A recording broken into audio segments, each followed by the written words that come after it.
Thank you very much, Master of Ceremonies.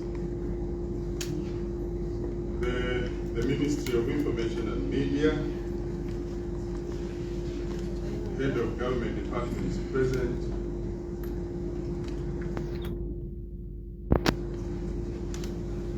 Director General ERB, the Managing Director Tazama, directors present,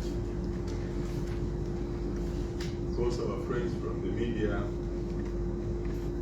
Allow me to simply say, ladies and gentlemen, I would like to also apologize for coming late. We had a meeting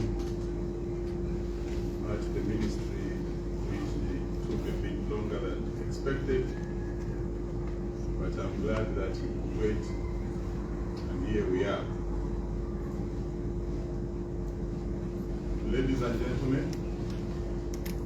good morning. Good morning. Good morning. Good morning. And I wish to thank you for coming to this press briefing. You see, there's been a lot going around, and as a ministry, we thought we should actually come here and interact with you so that we clear certain cobwebs surrounding some issues in the ministry. People have said a lot, and I think this is an opportunity where you, our people, will actually seek clarity.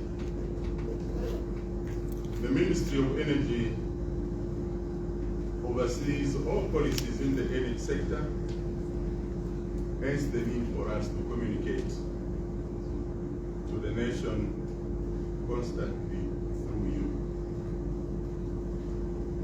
Today, I will address key issues surrounding the Tazama Open Access Framework that officially commenced yesterday, that is 1st of April 2025. This reform represents a major milestone in Zambia's fuel sector because it enhances competition, efficiency, and transparency in the supply of diesel. In my address, I will attempt to clarify what open access entails. I'm happy I've got two colleagues with me here who will shed more light as we progress in our conversation. I also address concerns raised by stakeholders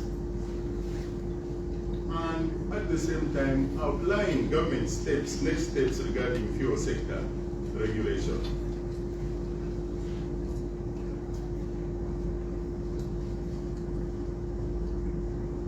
What does it mean when we talk about open access? Let me clarify a key point. Open access exclusively applies to diesel. Open access, in our interpretation here, applies exclusively to diesel. The Tazama pipeline now transports only diesel. This follows the reforms that transformed it from previous role of transporting crude or commingled oil Indeni in dollar. Since Indeni is no longer processing crude oil, the pipeline now serves as a dedicated diesel transport system. Most of you do know that Indeni refinery was tasked to refine commingled oil. What does it mean? Government that time was in charge of procuring this crude oil or commingled. What used to happen is would buy petrol from this source, would buy diesel from another source, would buy kerosene, would buy JT1, and put them together in one vessel, commingle them. This would be transported to the port of Dar es Salaam, and Tazama pipeline will actually pump this into Ndola refinery. The situation has changed.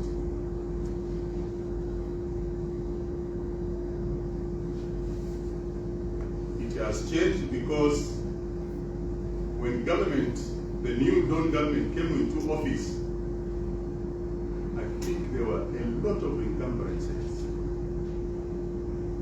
Major one being the date burden. If I'm not mistaken, I think the date stood at $800 million.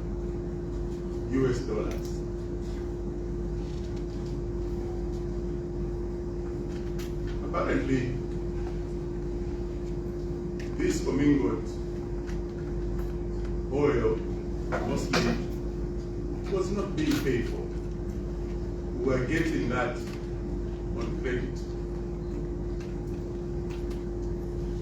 So, government decided, rather than continuing with this burden, government should actually leave this process to the private sector. That's where we are today. Members of the press, ladies and gentlemen,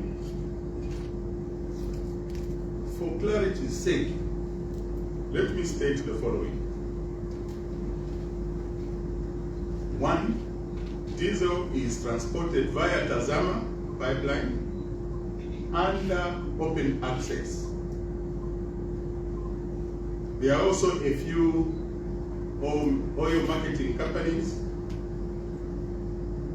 that have continued to transport diesel by road.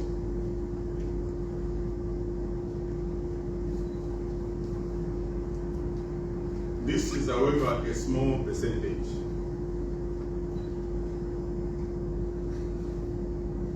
We are talking of 20% of diesel coming by road, 80% by the pipeline. However, when it comes to petrol is 100% by road.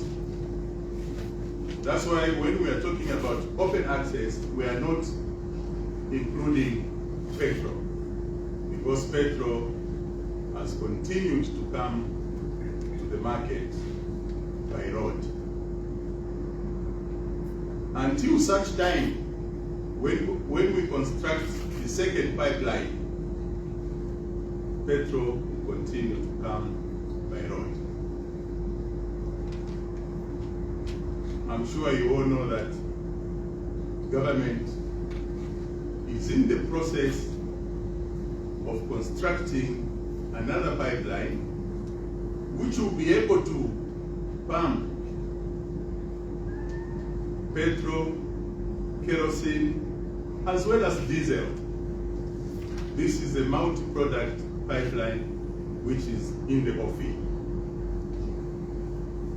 Now, also, let me say that petrol, kerosene, Jet A1 will still continue to be imported by road, like I said, 100%. I thought I should clarify this because this distinction is very critical.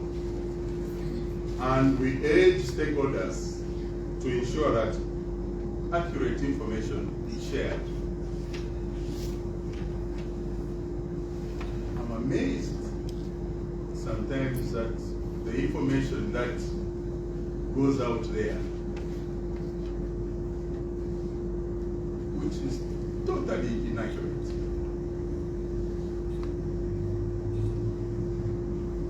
As media personnel, honestly, some of the information you feed us with is fit for the cat.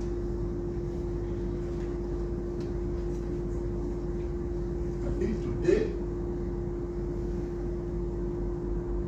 we are going to interact in a transparent manner, objective, so that we get the correct information surrounding the open access.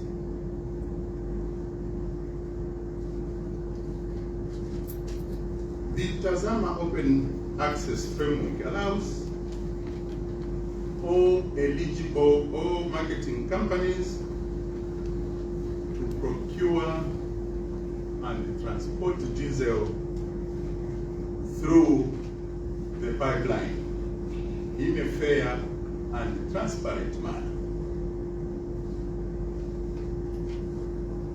Open access ensures a level playing field where all qualified OMCs can participate fairly. The government's role is simply regulatory, focused on enforcing fairness, transparency, and compliance with industry standards. What is the framework and benefits of open access? Ladies and gentlemen, open access is legally backed by statutory instrument number 41 of 2023. These regulations ensure that access to the pipeline is non-discriminatory, transparent, and efficient. The anticipated benefits of open access include: 1, increased competition leading to competitive pricing. 2, enhanced transparency in procurement and supply management, chain of management. Operational efficiency, ensuring a stable and cost-effective diesel supply.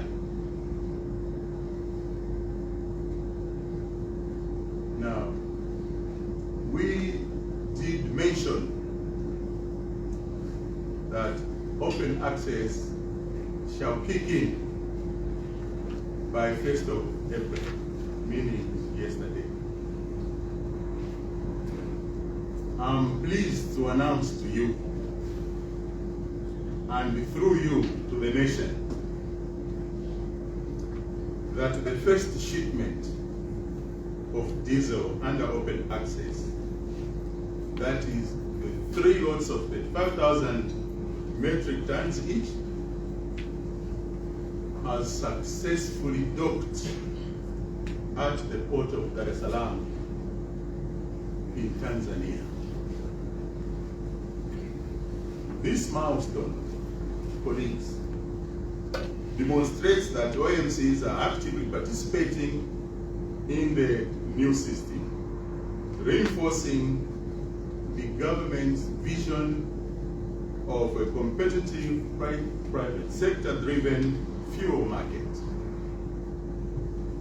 The arrival of this shipment I'm talking about proves that open access is functioning as intended. We expect increased participation in the coming months. Let me address some serious concerns about storage capacity in Dar es Salaam, Tanzania. The ministry, like I said earlier, has had concerns that the Tazama tank farms in Tanzania are full and therefore cannot accommodate open access shipments. This is incorrect. This is not true. Let me assure the nation through you that these concerns are unfounded and unfortunate. The Tazama pipeline and associated storage facilities in Tanzania have adequate capacity to handle open access fuel shipments. All necessary logistical arrangements have been made to ensure the smooth flow of fuel into this country.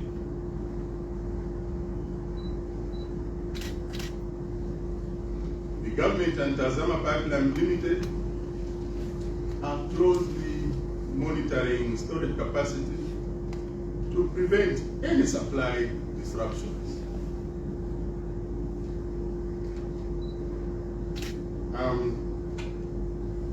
I'm happy that I'm flanked by my colleague from ERB.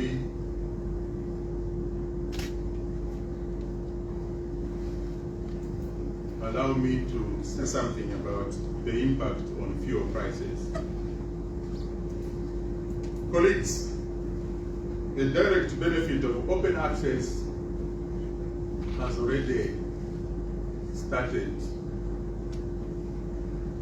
bearing fruit.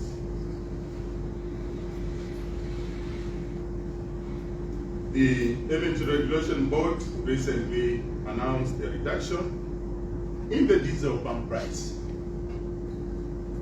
This is a direct result of increased competition enabled by open access. You all know that diesel has been reduced from 32.50 kwacha to 30 kwacha to 3 ngwe per liter. Now, as more OMCs procure diesel independently,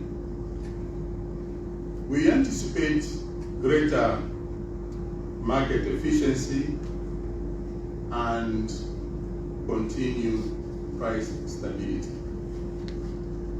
This is the competition that government wants. We want every Zambian to benefit from this competition, which is brought about by open access.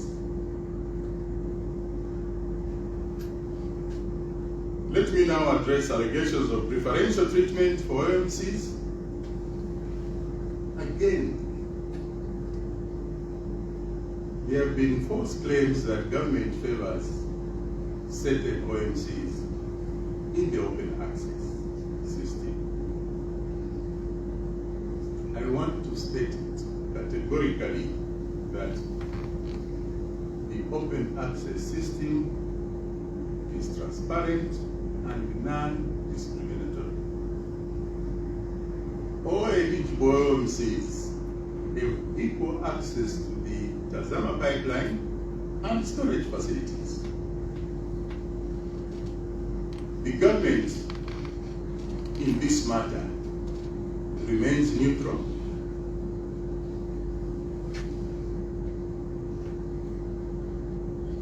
and ensuring compliance with the legal framework. Recognizing that major policy reforms require continuous assessment, this government will periodically review the open access guidelines to ensure they remain effective, relevant, and aligned with international best practices.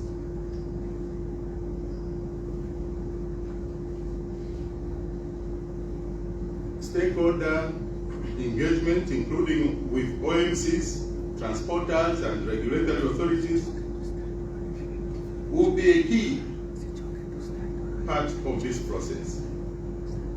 However, to promote accountability and financial integrity, government is moving forward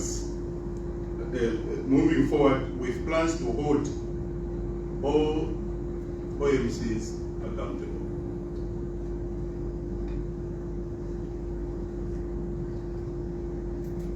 We will not condone those OMCs who owe government money to continue doing business with the government. I think it's only fair that government gets what belongs to government, so that all the parts to the machine can work smoothly.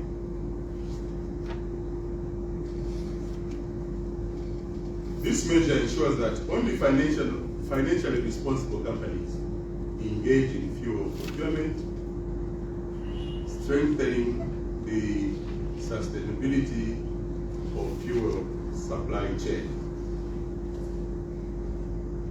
We also acknowledge that the major reforms come with teething problems, adjustments, challenges. Therefore, to ensure a smooth transition, government will convene a meeting with OMCs to address emerging issues and concerns. This engagement will provide a platform for open, transparent dialogue, problem solving, and improved coordination between government OMCs and many other stakeholders.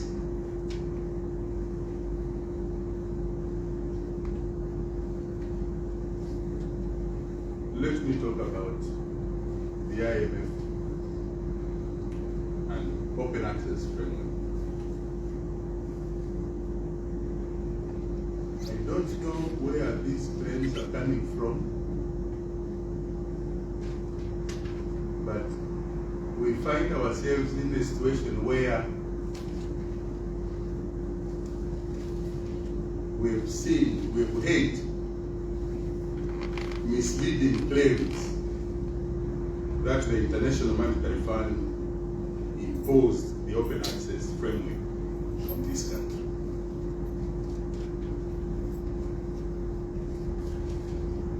At some point, I'll give a chance to Tazama MD,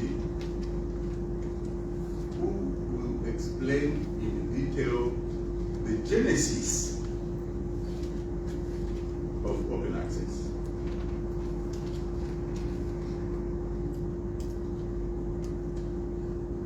Let me be absolutely clear, ladies and gentlemen. Open access is if I may use French, 100% government initiative. Did you hear that? 100% government initiative. Now,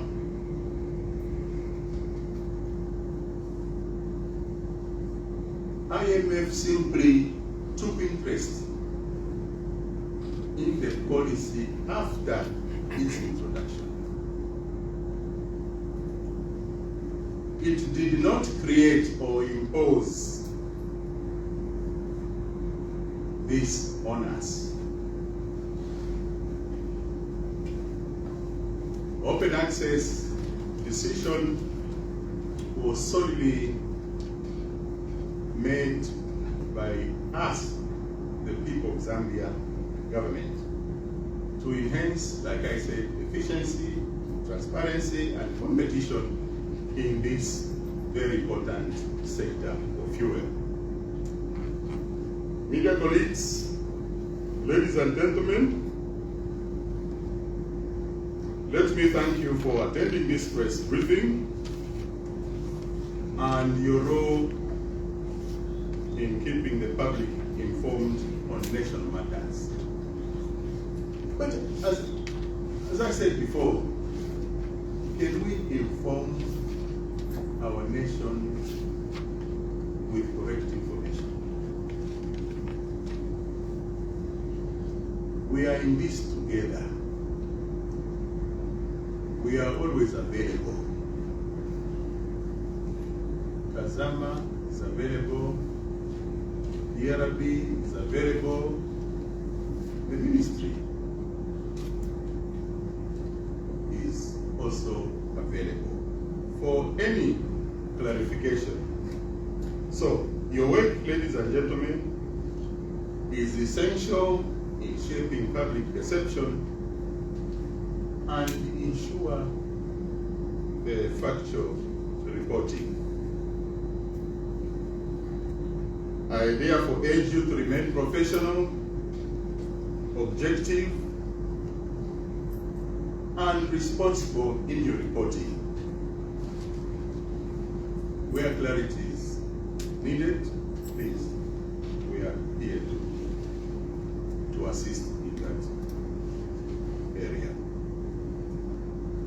In conclusion, let me emphasize that the Zambia Open Access Framework is a transformative reform aimed at enhancing competition, transparency, and efficiency in Zambia's fuel industry.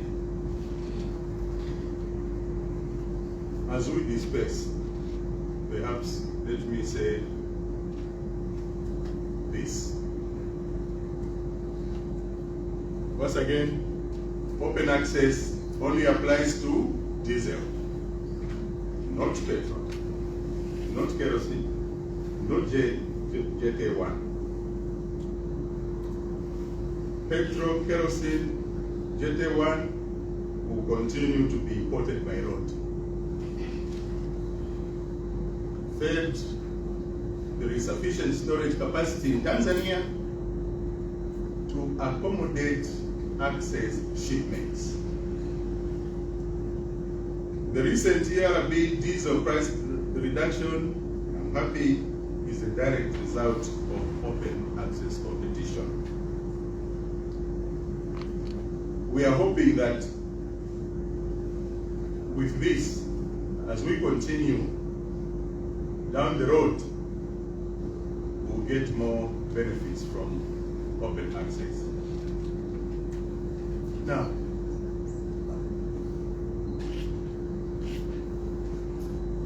I hope you are not also saying the price will come down to those levels which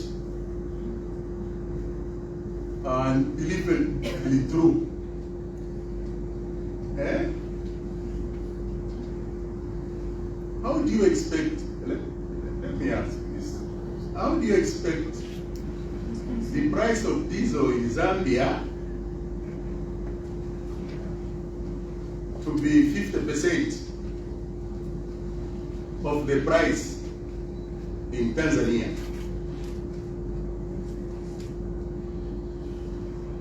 Just imagine, Tanzania gets the vessel, and from there they start distributing to OMCs. In our case,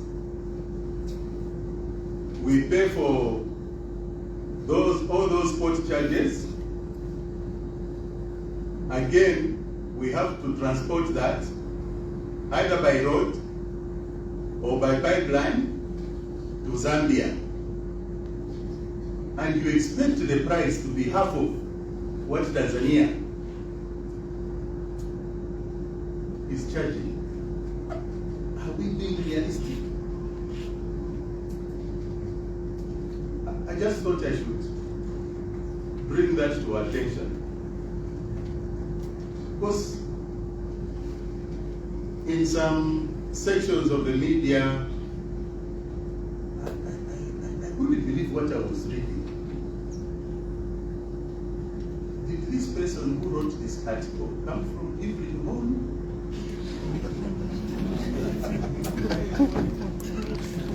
University of Zambia? Or some, I don't know what.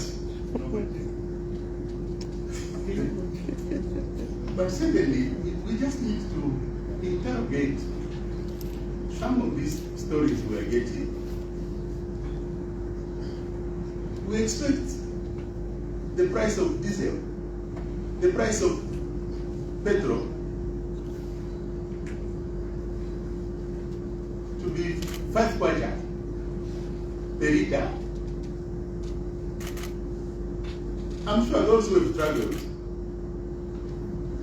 and those who are going to travel take keen interest.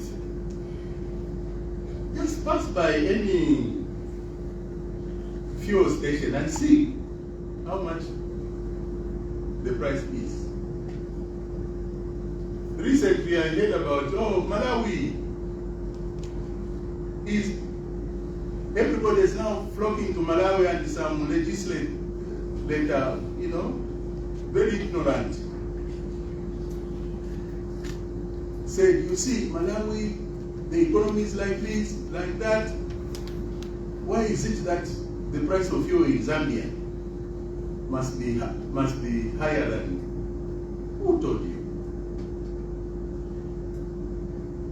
The fuel you are talking about, you are hearing about in Malawi, is smuggled fuel. If you go to the pump, you see a different price. Please, let's not be cheated by people who have got other vested interests. We are thousands of kilometers away from the coastline.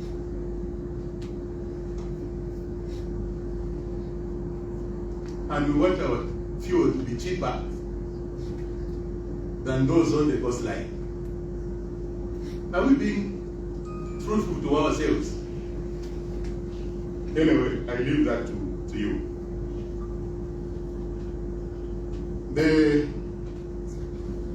Ladies and gentlemen, the successful arrival of the 3 lots of 35,000 metric tons each of diesel under access confirms that the system is now working. I know we could have some teething problems, but every system, when it's just being introduced, you expect something here and there to go not as expected, but we'll continue fine-tuning until we get to the point where a stable, competitive, and consumer-friendly fuel market is attained. Once again, I apologize for coming late, but I want to thank you for your time, and your commitment to what? Accurate reporting. I want to see tomorrow papers reflecting exactly what we are going to discuss here.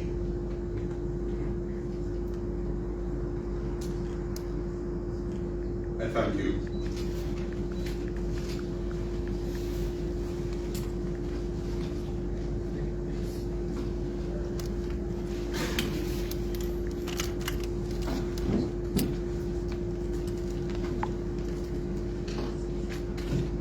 Thank you, PS, for that elaborate statement. We will now invite questions from the press.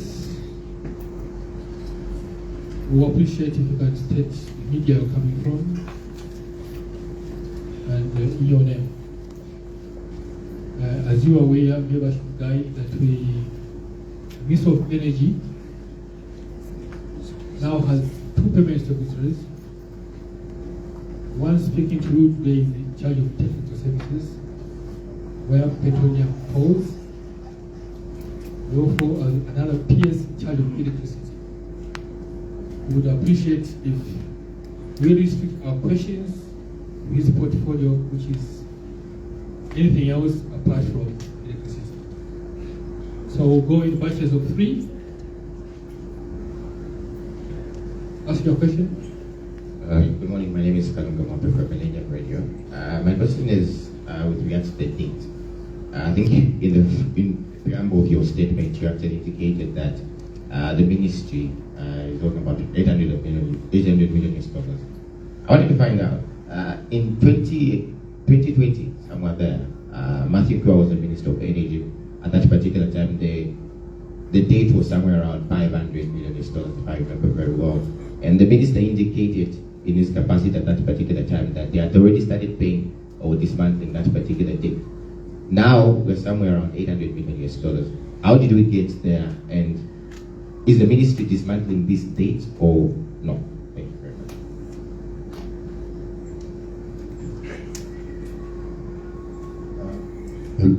Good afternoon, PS. My name is Ulan Information from News Leaders newspaper.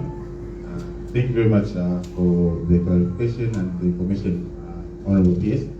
I have 2 questions, if I can be allowed. The first one is maybe it might go to the Tazama MD. When AgroFuel was contracted to flush the Tazama pipeline, how much was the contract? And the other question that there is that how much does, if and how much does Tazama owe AgroFuel?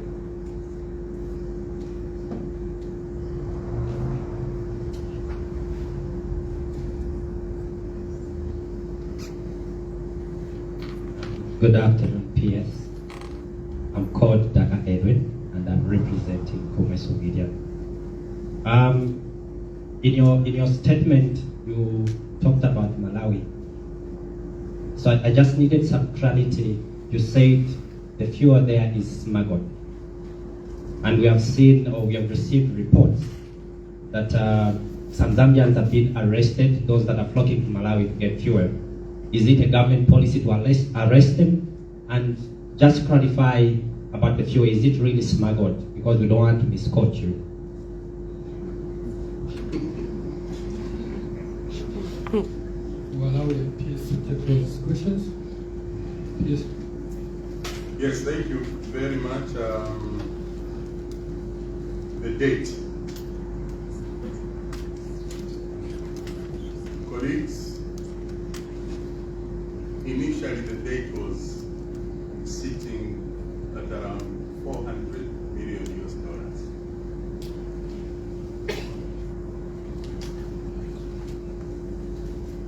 By the time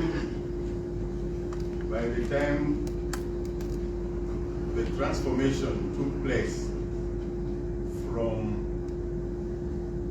commingled to the present arrangement where Tazama is pumping diesel, figure rose not because no efforts were being made to pay, but because the interest rates were out of this world. The late payment interest, the penalties were very harsh. Hence, the figure kept on going higher and higher. I'm happy to report to you that Secretary of the Treasury has been very helpful in this matter, where we are now negotiating with the suppliers of fuel. I mean, just can you imagine? Where did you see the interest on a dollar going to 22%? Where in this world? If you don't pay, then 22% is slapped on that date. So mainly it's the interest which has actually made this go to those proportions.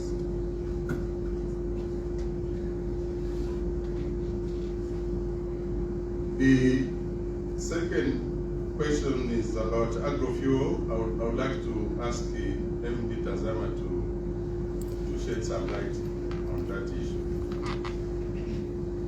Thank you very much, PS.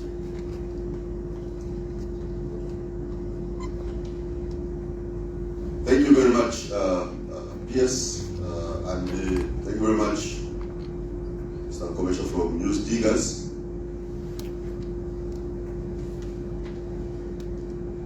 You ask a very important question, although you have written a lot about it before. We should have started from here. Allow me to be very, very clear from the beginning.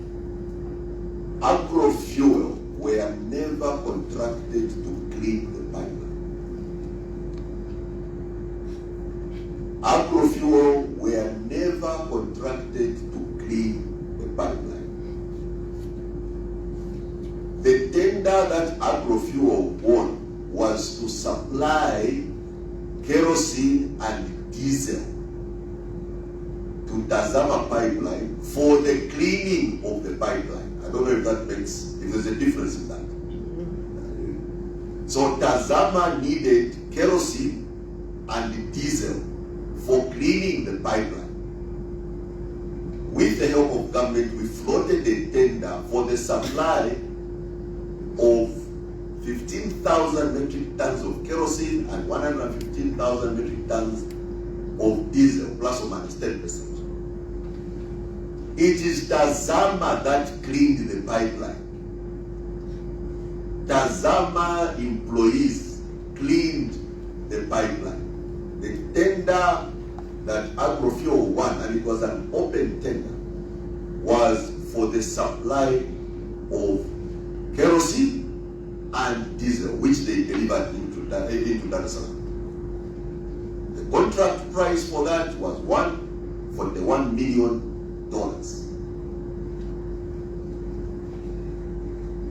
That is question one. Question two, how much does Tazama owe Agrofuel? Tazama does not owe Agrofuel any money. Agrofuel were paid in full for the supply of that diesel by Tazama with the help of government. So Agrofuel is not owed any money. Thank you very much.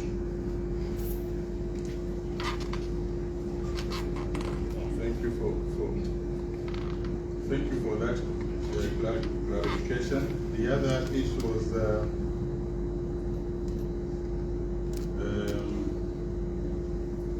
is it Who asked about the Malawi?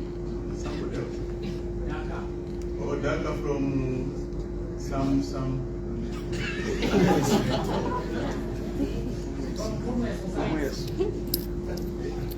I'll ask the Director General ERB to respond to that. Thank you.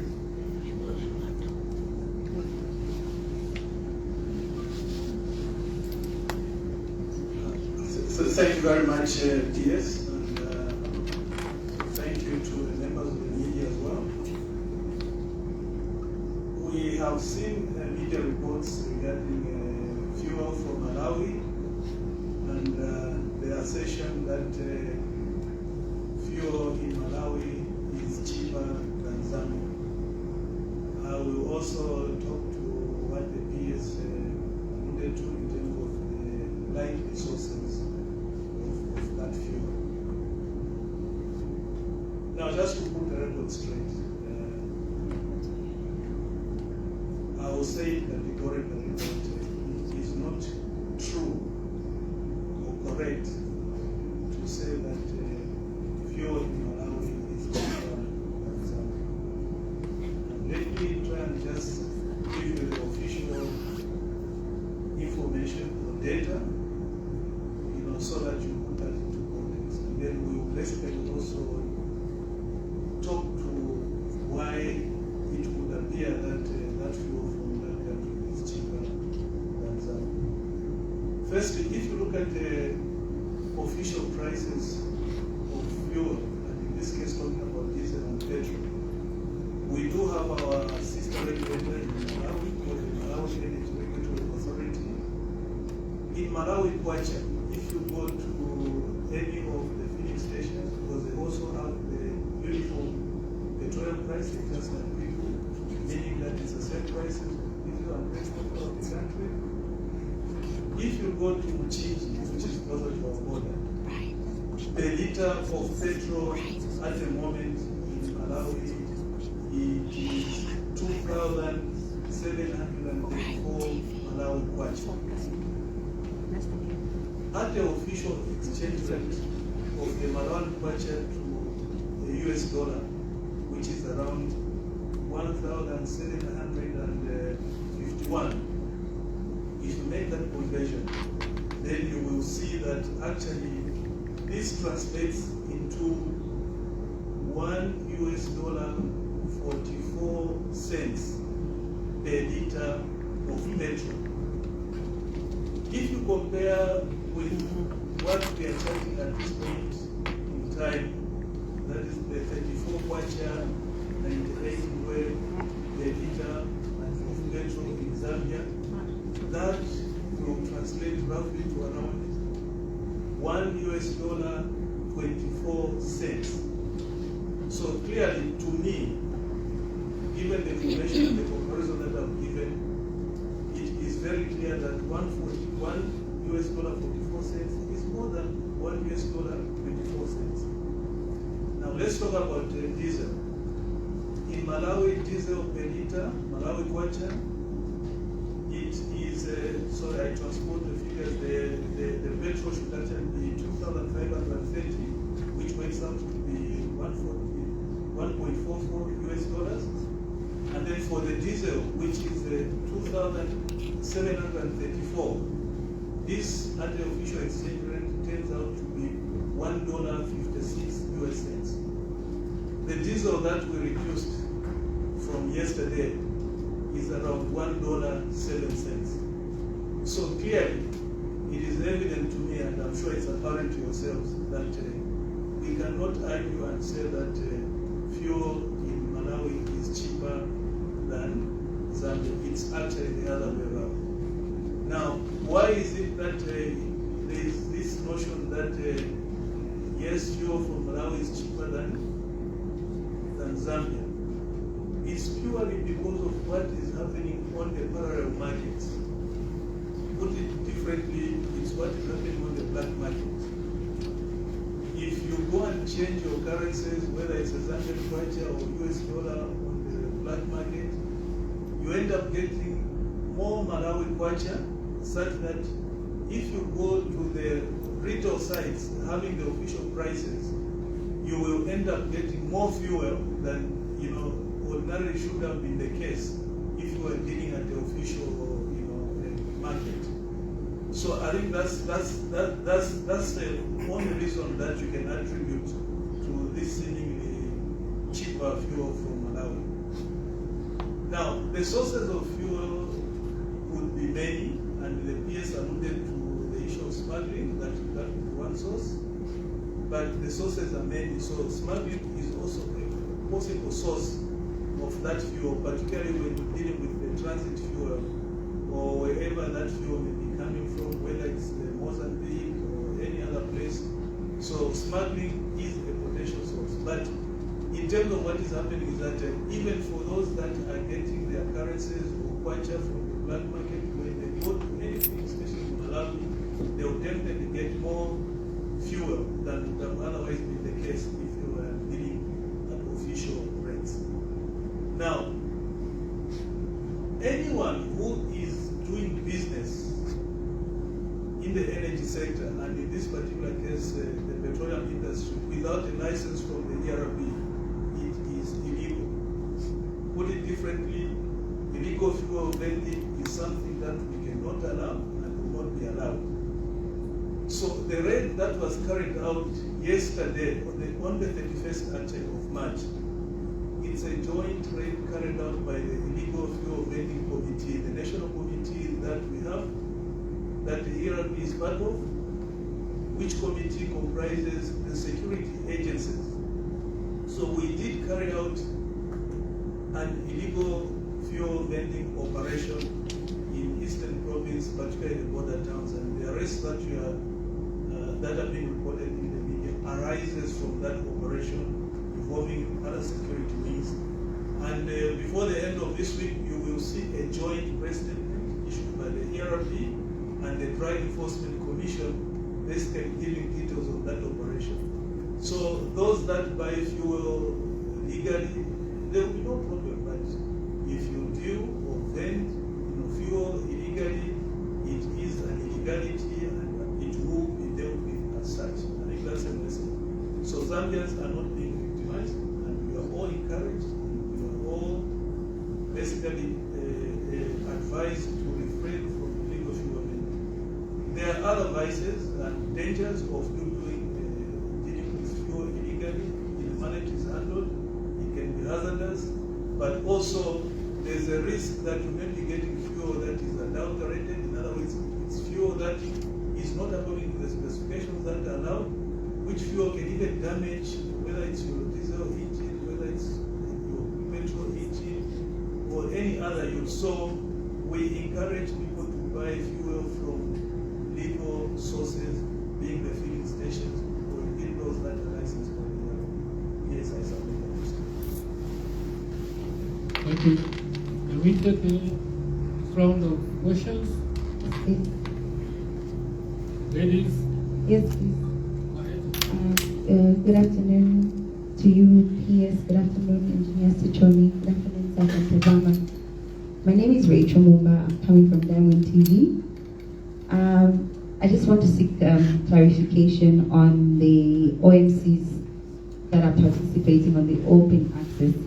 In his last ministerial statement, Energy Minister did mention that there were 18 OMCs that were vetted and were consequently given the tender. And he did mention 3 different OMCs that are going to participate in April and May for the 35 metric tons by 3 lots. That was very, very clear. But I just wanted to find out from the 18, does that mean that all the 18 will be given an opportunity to be able to bring in diesel? And also the other question goes to Engineer Elijah Sichoni, just out of interest, how many OMCs do we have registered? And does that mean that out of those, all the OMCs that we have in our country, only 18 will participate? And does that exclude them completely, or maybe in the future they'll be considered? Thank you.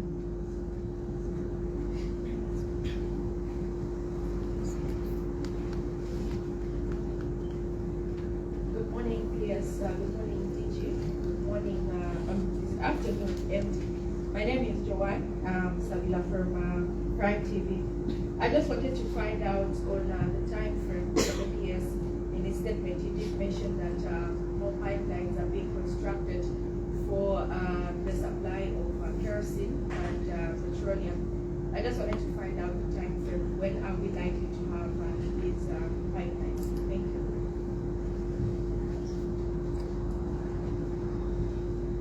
Good afternoon, PS. Alfonso is my name from Asian News, based in Nigeria. I've got two questions. I don't know if you're allowed to ask them, or maybe I'll just pick one. That's one. Okay, thanks so very much, PS. You did indicate that the IMF got interested in the policy after it was developed and announced. I just want to get from your mouth, PS, what is the interest of IMF in this policy of open access? I wish I would have taken the other one. Thank you so much. Thank you. PS, can I take those three questions?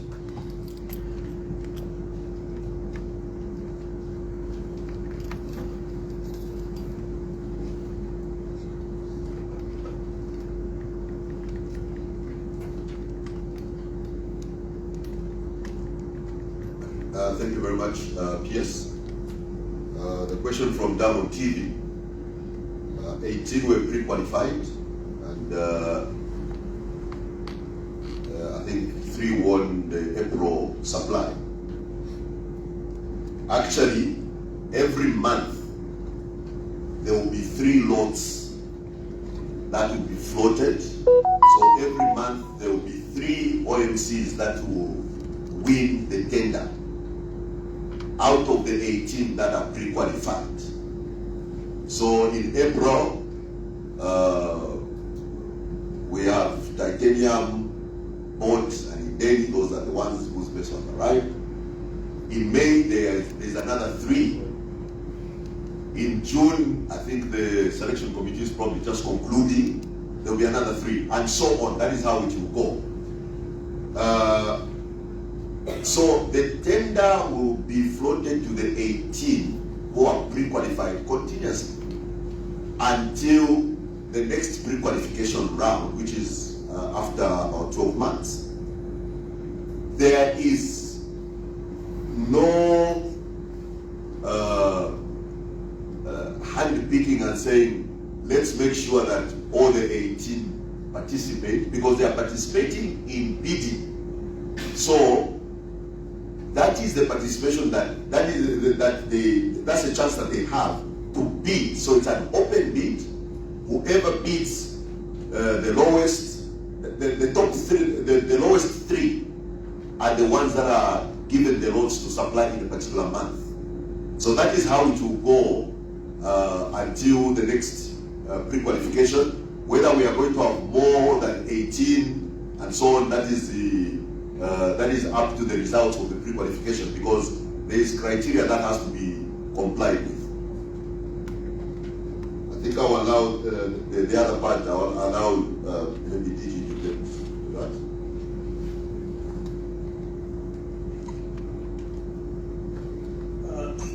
Thank you, MD. And I think just as has been alluded to, every OMC that is licensed is free to participate, provided they meet the criteria that Tazama would have set for anyone to be pre-qualified. And as he stated, 27 had applied, out of which 18 were pre-qualified. And this will be for a period of 1 year. So we do have a lot of licensed OMCs. As I speak to you, and even just before I came for this presser, there were even more applications that were sitting on my table with the view that we also get approved to be licensed as OMCs. So in terms of the total number, we have more than 500 OMCs. Unfortunately, most of them are inactive, and at the time when their licenses expire, of course we will have to take into account the inability to operate, and as such, the risk I think maybe that's a response that I'll give. So no one is excluded. I think this is a process that is open, and it's up to them to be able to gauge whether they meet the criteria or not. Thank you.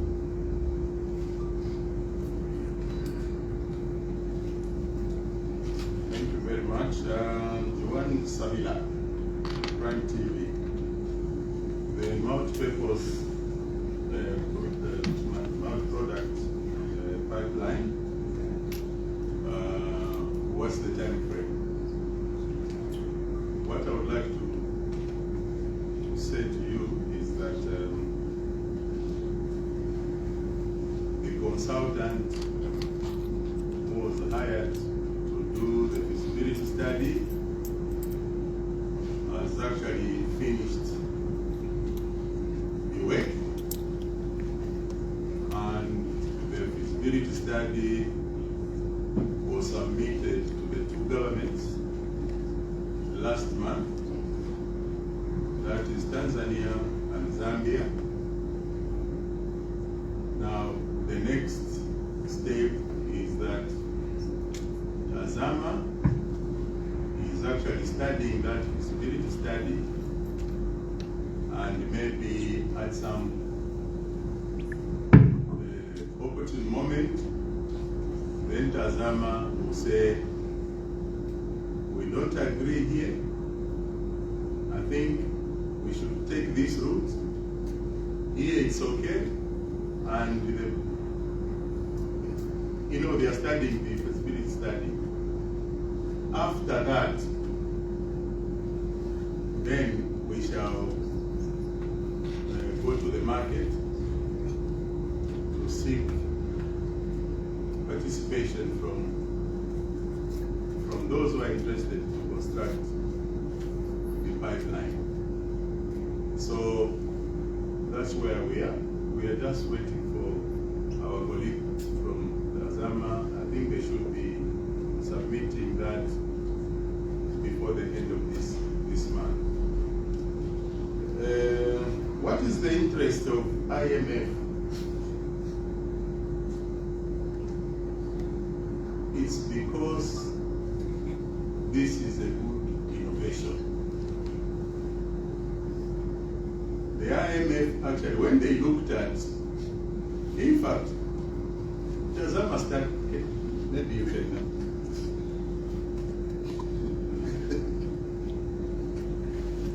Thank you very much, PS.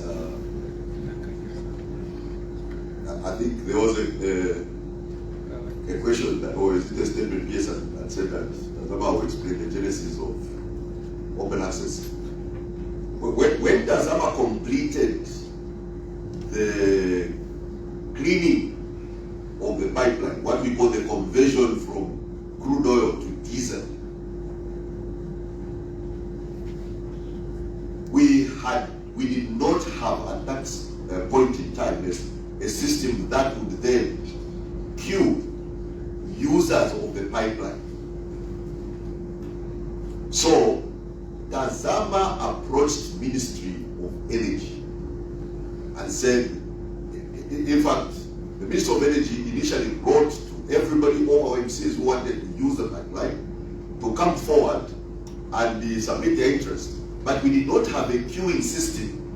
So if you have 15 people approach you at the same time, how do you queue them to say you'll be first, you'll be second, you'll be third?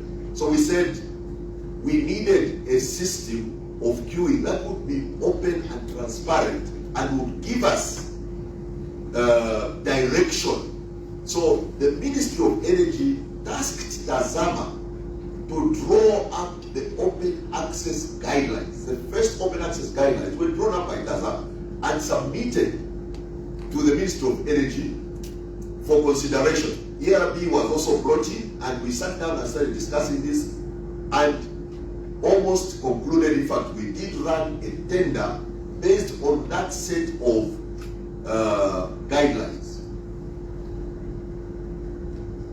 Now, coming to IMF, well, after this was given to them, that this is part of the reforms that we are doing in the energy sector, IMF was interested to look at the open access guidelines and to give their views, not to impose, but so that the system is transparent, more compliant to international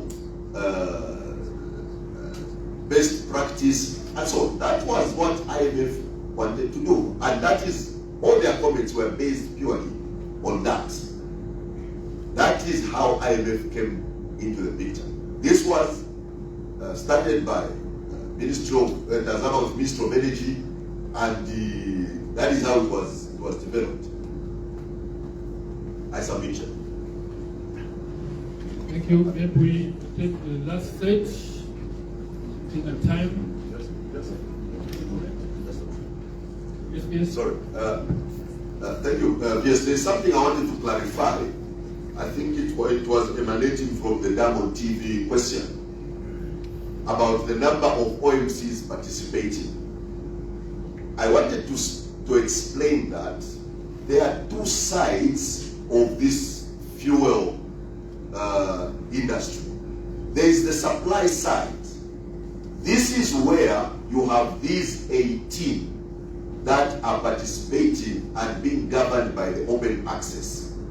There is the distribution side. This is where all the OMCs approved by ERB or licensed by ERB participate in the distribution of the fuel in the country. So when you hear that 18 have been pre-qualified, it doesn't mean that only 18 are participating to distribute fuel. It is on the supply side to bring in the fuel into the country.